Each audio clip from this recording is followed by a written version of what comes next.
She hit me with a car. On purpose. What was the last straw that made you end a friendship? I had a best friend who was dating a guy that treated her like trash. During this time I supported her because she loved him. She broke up with him and she seemed so much happier and we spent more time together. Then he worked his way back into her life. I said to her that I would support her because she is my best friend, but it would be difficult for me to stand by and watch her be treated the same way again. She cut me off completely, even though I reached out to her multiple times. I don't even know if they are still together, but it hurt that she ditched our 8-year friendship just like that. I had a friend in high school who was insanely dramatic and was constantly getting in stupid fights with her boyfriend and her other friends, but I'm a pretty low-key person, so it didn't really affect me that much until I found out I'd accidentally bought the same shoes as her for homecoming. When she showed me a picture of her shoes in class one day, I said, "Hey, that's so funny, we'll match. What are the odds?" She started crying in the middle of class and demanding that I return them. I explained that returning them was not an option. Money was tight for my family at the time, and I'd found my pair on clearance. She said she didn't care. We just kinda stopped talking after that. I had a great time at homecoming in my cute, affordable shoes with my other friends.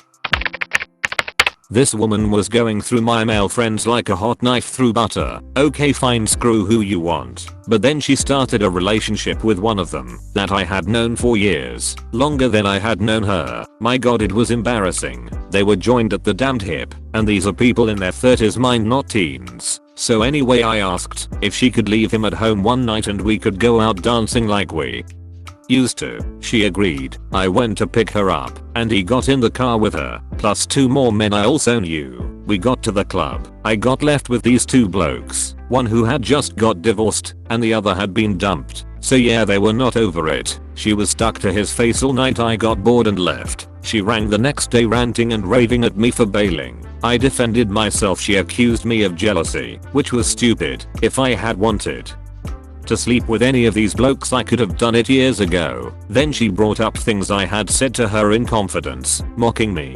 I told her to fuck off and never call me again. She did about a month later when she accused my friend of beating her, which was a lie. I had known him for years. He had never ever been a violent person. She then claimed she wanted me to come over to protect her because she had put all his stuff on the front lawn and it was raining. I told her to fuck off again, rang the bloke and told him what she had done. He got a mate and fetched his things.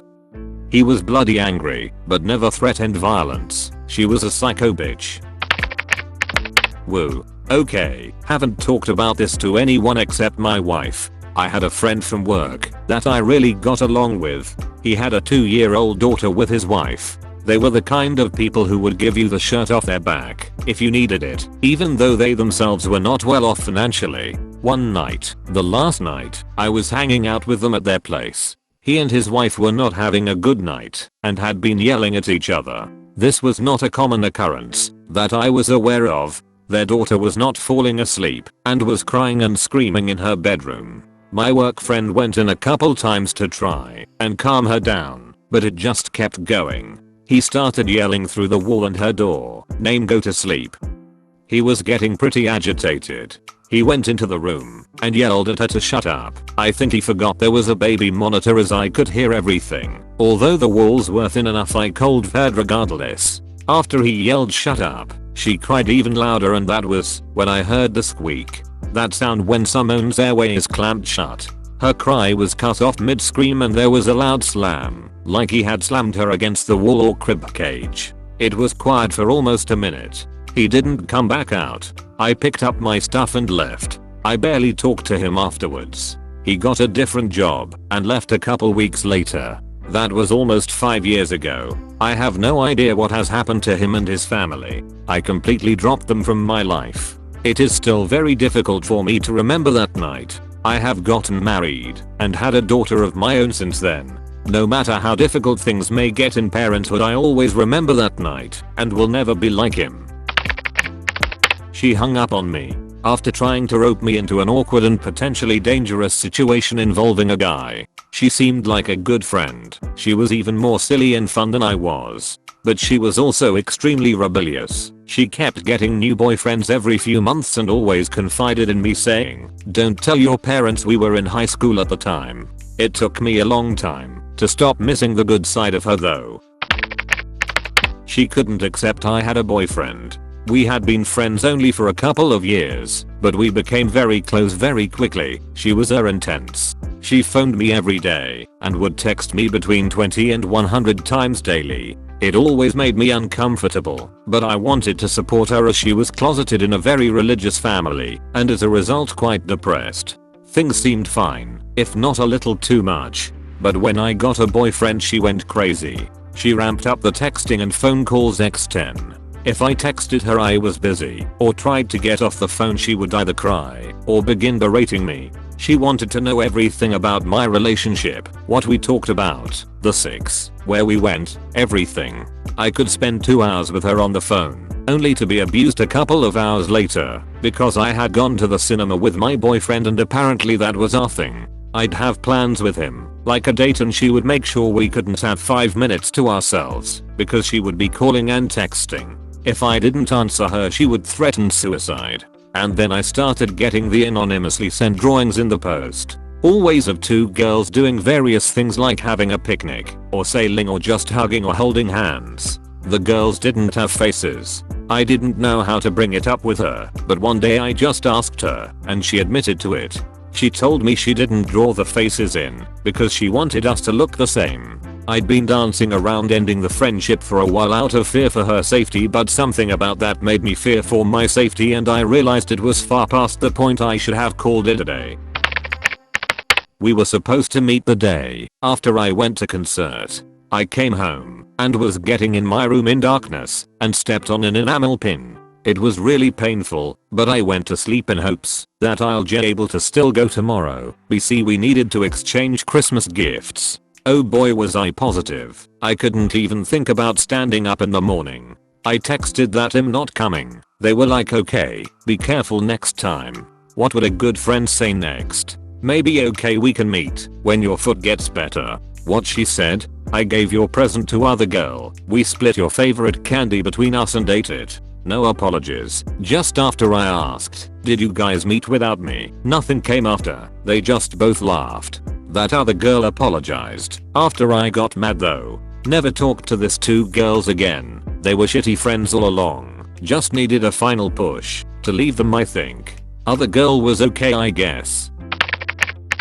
About a month ago I dropped a group of friends that obviously didn't want me around. I found myself putting more and more effort into trying to spend time with them, and they wouldn't do the same for me. The final straw was when a couple of them were talking and one walked off. I asked the one who was still there what was going on, and she said oh nothing, and sat there and didn't acknowledge me for like 5 minutes. Another person either group came up, and the one who I was with just started talking to her about what happened, while they both pretty much ignored me. So I just walked off and hung out with a better group of friends that I already had. I'm lucky that I'm pretty popular and chill with a lot of people in my school and grade, so they were easily replaceable at any given time. Also the people I hang out with now actually appreciate my company, so I don't miss those snakes anymore because they were pretty toxic also and thought they were better than anyone else, but oh well.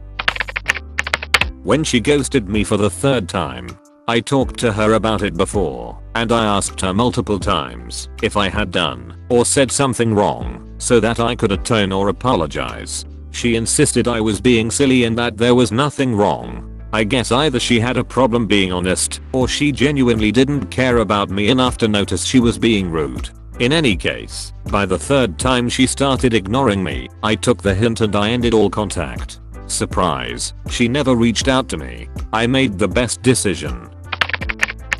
I had a group of friends who were extremely strong-minded. The problem was that they expected everyone else to follow their opinions and actions because they considered them the right ones. I had totally different views in many things, but I hadn't told anything in a really long time. When we graduated high school it was when it all went down. They thought they had the right to control my entire life. from who I should date to where I should go to college. I had tried many times to explain that I'm responsible for my life, but they didn't get it. They even started blaming my parents that they didn't raise me right, and that was why I had those opinions. Long story short, I put up with it for very long until I lost every will to hang out with them. That was when they asked why I was avoiding going out with them, and I told them one last time that I don't feel like I can control my own life, and the answer was, when you are in a group you don't have the right to do whatever you want in your life. And that was it. I said goodbye and never talked to them ever again. I had a friend who, whenever we were together, would make comments that hurt me. I brought it to her attention once, and she was super apologetic. She kept doing it, and I tried to ignore it to preserve the friendship. She is married, and I'm single, and she kept making comments about how people must feel sorry for me because I'm single. I must be so lonely, blah, blah, blah. I feel 100% comfortable being single, and told her that many times. But I realized how much I dreaded spending time with her because I always walked away feeling bad about myself and my life. She rarely gave me the opportunity to be part of our conversations. I felt bullied, in a way. The last straw was at Christmas time. Her gift to me was a set of measuring cups and a Weight Watchers book of recipes for one. She said she wanted me to have them so that you won't feel lonely when you're cooking. That was the last straw. Cut her out of my life and never had a single regret. Thank you for watching. Please subscribe and like for more videos. Please wash your hands and stay safe.